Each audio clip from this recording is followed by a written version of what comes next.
Good morning. Welcome to the first video for Think and Grow Rich.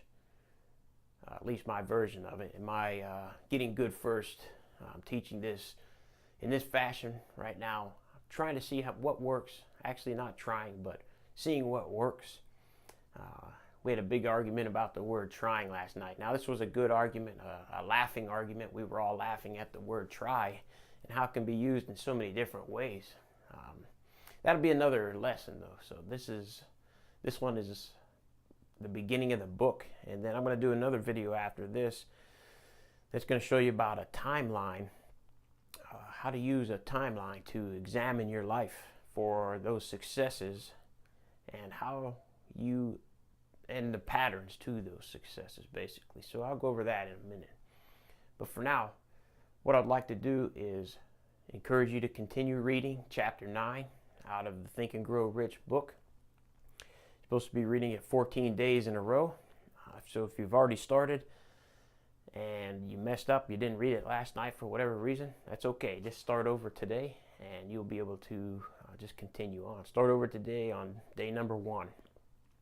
Every time you miss a day, start over again. The next day, day 1. So you should be doing that. I encourage you to do that. Continue. There's a reason behind it. And you're going to have to find that reason for yourself. All right, it's there. Don't worry. You'll find it. But you got to get that 14 days in a row. I'm also doing it again. As you go through this, or as you're reading or going through this course, you may find that you're attached to your old ways of thinking. And chances are you will, at least for a little while, until you actually dig into this book and start to apply the principles that are in the book. At that point, you may find that your attachment is growing less and less, but your desire to continue to stay attached to your old ways of thinking will become maybe more strong at first. So it reminds me of a story. Think of an elephant.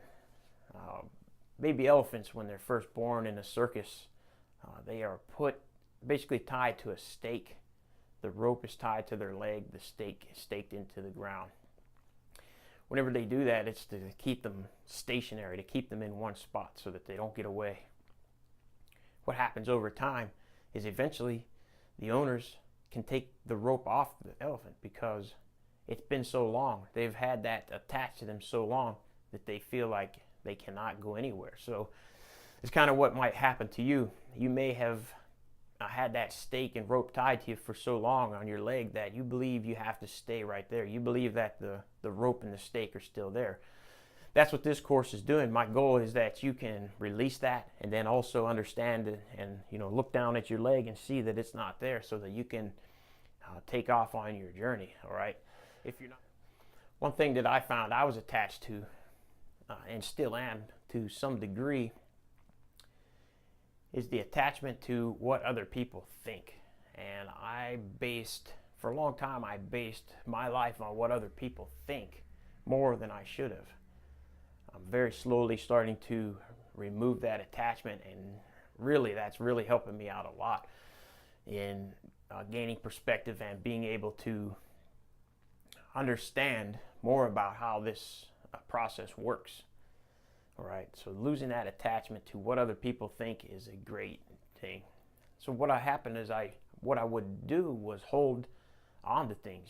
Those people would say, well, maybe you shouldn't do this because nobody's done it before. And I would buy into that. I would believe it.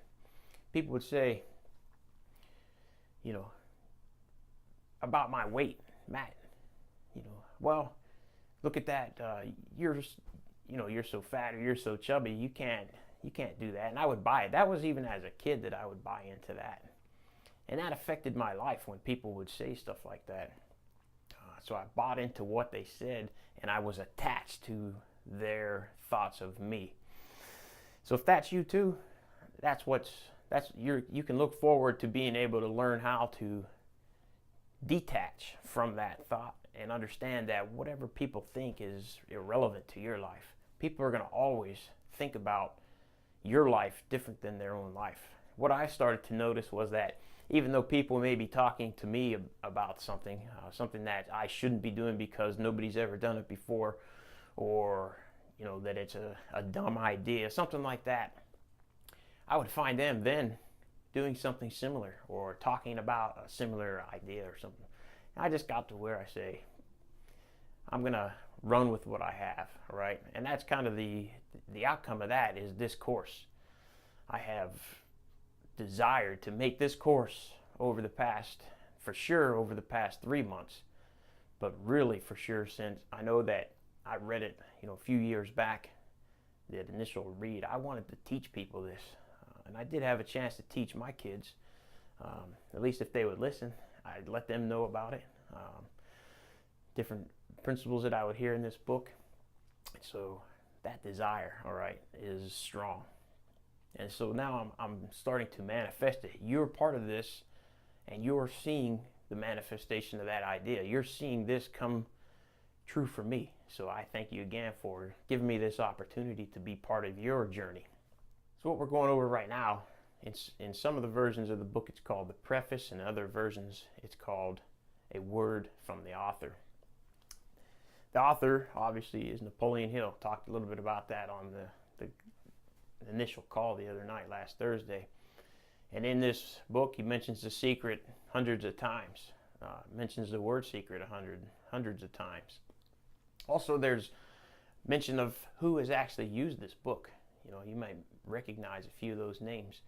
What I encourage you to do is while you're reading the book, go through it and look at, as you're reading that book, go through and highlight every time you see the word secret or underline it. And if you're using the PDF version of this book, then I encourage you to just go ahead and write down the page. Write down every time you see it. Put a tick mark or something like that. Some way, just every time you see the word secret, highlight it or underline it or write it down. So throughout the book, like I said, you're going to see where this secret was used. Woodrow Wilson used it World War I. Not only did he pass it on to the troops that went overseas, he also used it to fundraise, raise money for the war. But that goal can be anything. Just start thinking of a goal, a desire, something that you want in life. It could be to purchase a house for your family. It could be, like I said, it could be anything. It could be to learn how to surf or play guitar. Just start thinking about one of those things that you would work on during this course. You're not going to share that with me or anybody else unless you want to.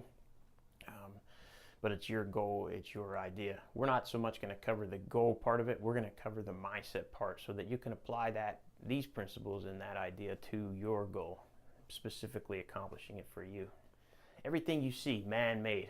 This phone that I'm recording this on, the microphone that you see here, the shirt that I'm wearing, the house that I'm in, the car outside, the houses outside, the maps behind me, everything that you see that's man-made started as an idea.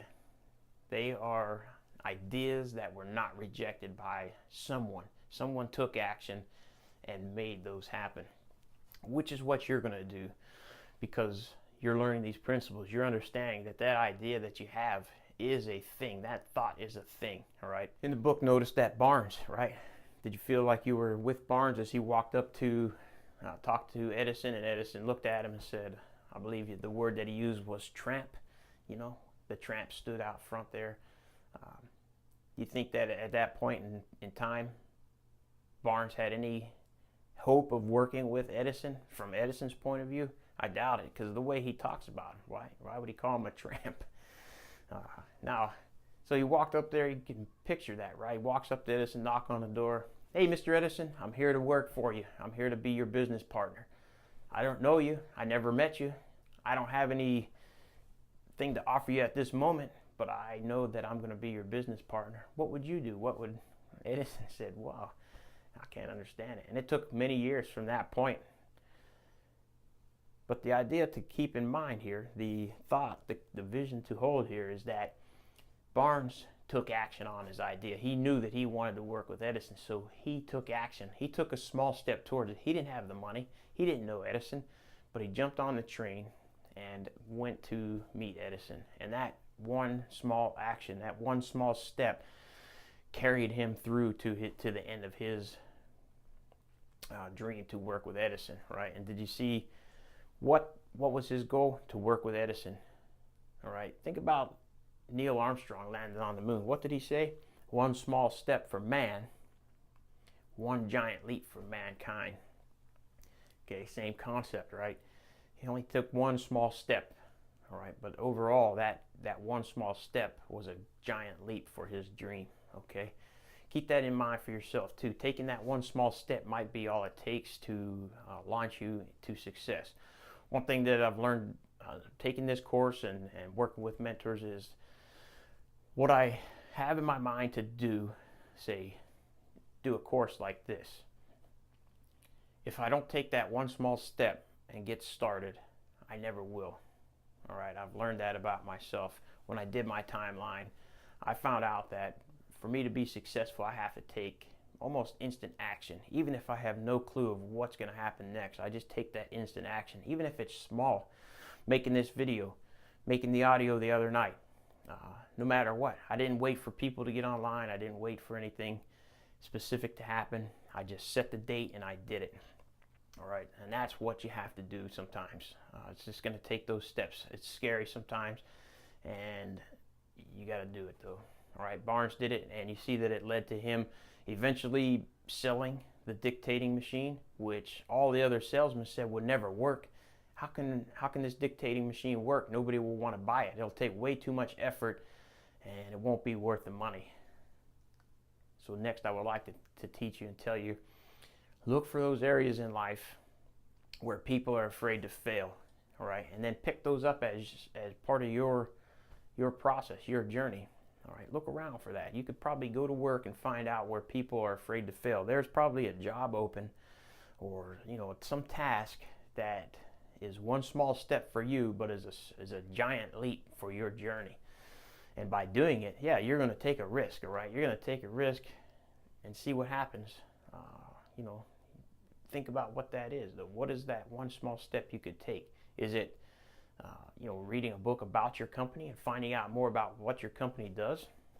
Maybe that one small step is something that will help you take a giant leap towards, a position in that company that you're looking for.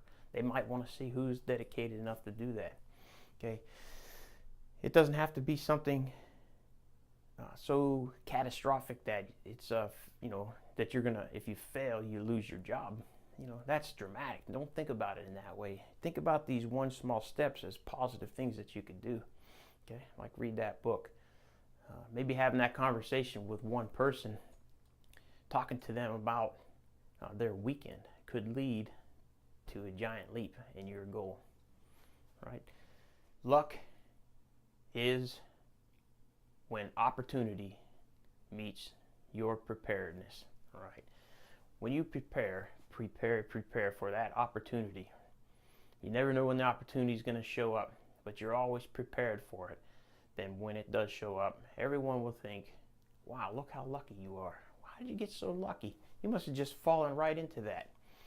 Little do they know that you've been preparing for that opportunity for maybe years, maybe days, maybe hours, but you've been preparing. That preparation finally met opportunity, and when it did, you were ready for that. And so you were able to take it to that next level. So always be preparing. What could be preparation? Reading, taking a course like this, talking to people, going to networking events, going to car stores and looking at cars, seeing what you like out there, maybe writing a book. It could anything, joining a group like Toastmasters. Anything could be that one thing. So never count out what it might be. If you feel that inclination, you might be thinking right now that you have, wow, I've wanted to join this group or this club, and you've been putting it off. Well, that might be the key. It might not be, but it may be. So if it's not, it's another step towards it. Remember, that one small step could be a giant leap towards your goal. Thank you. Have a great week, and I will talk to you another time. Thanks.